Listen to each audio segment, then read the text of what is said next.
Good evening, Reform. Nah, a little better than that. Good evening, Reform. Are you all ready to bring back the UNC into government again? Are you all ready to elect Kamla Persad-Bissessar as the next Prime Minister of Trinidad and Tobago? I'd like to acknowledge members of the head table, MP Rodney Child, Senator Amin, Chairman Gauri Rupnarayan, chairpersons, and I would like to make a special mention, one of my very good friends and counselor, your counselor for Reform Manahambri, the hard-working and charismatic Chris Arshad Hussein. Give Chris a round of applause. I'd also like to acknowledge all of the other counselors who are in the crowd, and most importantly, you, the beautiful people of Reform Manahambri, and by extension, Naparima.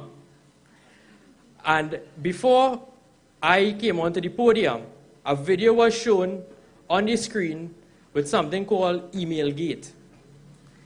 Now, this Emailgate scandal was a hatch job. It was a con man job. It was a job that was fabricated by none other than the People's National Movement. And they used Emailgate, in particular the leader of the PNM, the man responsible for the opposition at that time in Parliament in 2013, to come to the Parliament with 31 fake emails.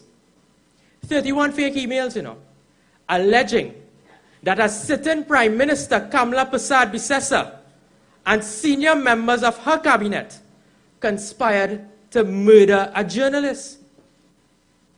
You ever hear about a madman? Well, that's a madman's rant. Because Keith Rowley, as the leader of the opposition, irresponsible as he was, went into the Parliament where you take an oath of office to speak the truth, but lied to 1.3 million people, the people's house he lied in, indicating that Kamla Persad-Bissessar wanted to kill a journalist. That is the lie. He abused his privilege of Parliament, meaning that he could have said whatever he wants and not a man jack could sue him. He abused Parliament privilege. It is a privilege given to all of us as parliamentarians. And when Keith Rowley did this, you must look at something called timing. It was in May of 2013 that he read those emails. But you know what it also had in 2013? It had a local government election. So he used the Emailgate scandal to allege that they want to kill a journalist. You know why?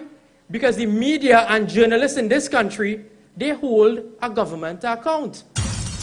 So if a government wants to kill a journalist, Keith Rowley alleging that clearly they have something to hide. So in an attempt to discredit Kamla Persad-Bissessar and her cabinet, he read those emails in order to influence a local government election and then the 2015 general election. Con man, I say. He could not have won the election fairly. So he came to the Parliament and lied. But you know what is interesting? Is that every single person or every single body who investigated these emails said they were completely fake. They were sent to Google because he said these emails they came from Gmail. Fake. He gone by Microsoft. Microsoft said fake. The Integrity Commission, he was drinking by a man's house who was on the Integrity Commission, but he also said fake. Then they went by the police recently. You know what the police say? It's fake. You know what the DPP say? It's fake and we can't charge nobody, drop this case. So all of these persons who investigated this Emailgate scandal, indicated that every single one of those emails were in fact what? Fake. Just like this fake government and the fake oil scandal and the bestie. This is a fake government. But if Keith Rowley himself believed that these emails were fake, you know who he say conspired to kill a journalist? Gary Griffith. So the same man he accused of killing a journalist, where do you appoint him as the Commissioner of Police? What? This hour? Exactly. It is a madman's paradise.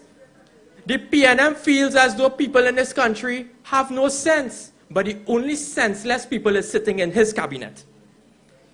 Keith Rowley said that Trinidad and Tobago cannot be governed by thieves. Well, tonight I want to say they cannot be governed by liars, and all of them must resign forthwith. Every single one of them. Next week, myself, Khadija, and Rodney will be going back to the parliament. We don't want to go back to the parliament. We want to go in the streets. We call on Keith Rowley to prorogue parliament. Let us go. Call an election now. We are ready to vote you out and your band of merry men.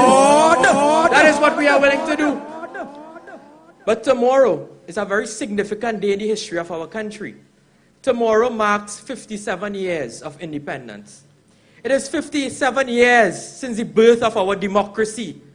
We were freed from the shackles of our colonial masters. But when we look at what is happening to our country today, it is unimaginable. You cannot think, you cannot fathom what is happening in our land. Because this PNM government, when we were birthed as a nation, we had a constitution that provided that we have to hold the government to account and they must give us information on how our taxpayers' money is being spent. Keith Rowley today is holding back the Darrell Smith report. You remember Darrell Smith? You all saw the report? Not a man, Jack, saw that report, but yet hundreds of thousands of dollars were paid out in that matter. You remember when they recently come to Parliament to frustrate the Freedom of Information Act? And we in the opposition stood up with the people of this country and said, to hell with you, PNM. We are not allowing you to pass that bill in that Parliament. Stifling information. A creeping dictatorship. When you see they have a bill in the parliament called the cybercrime bill, you know what that is to do? To stifle members of the media and you who use social media so that when you go you can be charged. You see a creeping dictatorship when this government is building mansions. You know the house in Tobago costing $18 million for the Prime Minister? You know they just finished Whitehall yesterday, wining and dining in Port of Spain in Whitehall for $32 million. And the shed of shame right across the road, the Brian Lara Stadium, $1 billion. That is the legacy of the PNM.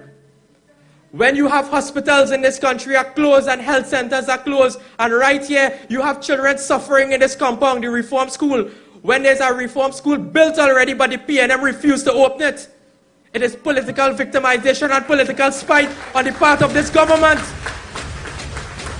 They only care about castles and big buildings, but they do not care about you, the poor man. You do not benefit from the taxes that are being collected by this government. They shut down Petrotrin. Yesterday I read that a man who got good news that his wife has triplets also was served with what? A retrenchment letter. 200 on the eve of our independence. 200 UTT workers are going home. That is the legacy of Keith Rowley. He cannot point to one single thing he built, but he can point to the amount of things that he mashed up and closed down and shut down in this country. And then you have the shameless Stuart Young. This is dictatorship. Coming to tell us in the opposition that we linemen with criminals. But you must watch inside your own cabinet before you talk about the opposition. You must talk about, you know what you must talk about? The $7 million that was given to gang members in Port of Spain to build box drain. You think it's box drain they're building with that money? It have an ex-lady get locked up, but tonight I wouldn't talk about she. And also, this government, in its latest attempt to stifle the voice of the people of this country through intimidation, is that they locked up a union leader of this country and a political leader of a party, Watson Duke. For what? Sedition. For statements he would have made in November 2018. I wouldn't go too much in the facts. It is before the court. But you know what that shows? It sets an example that we cannot speak out in this country because you know what? They will come to lock up every single one of us. That is what they want to do. But we must stand up against this wicked dictatorship regime, this autocratic regime, and tell them that better days are coming with the UNC. Tomorrow I want to celebrate Independence Day because I love my country dearly. We produce the brightest people in this region. We have some of the most beautiful natural wonders in this country. I am very proud of my country. I love Trinidad and Tobago, but I am ashamed of my government. I am totally ashamed of my government when the leader of this country, the Prime Minister, can be whining and dining with a dictatorship right next door. But they say birds of a feather flock together. But we in this country, we in this political party, must crusade around this country because it is time that we unite every single one of us, no matter race, religion, creed, gender, sex, no matter what, we must unite in an attempt to remove this wicked PNM regime. We must tell the PNM that Massa Day is done and that the UNC is ready to take back the corridors of power under the leadership of Kamla Persad Bissessa. And I thank you very much.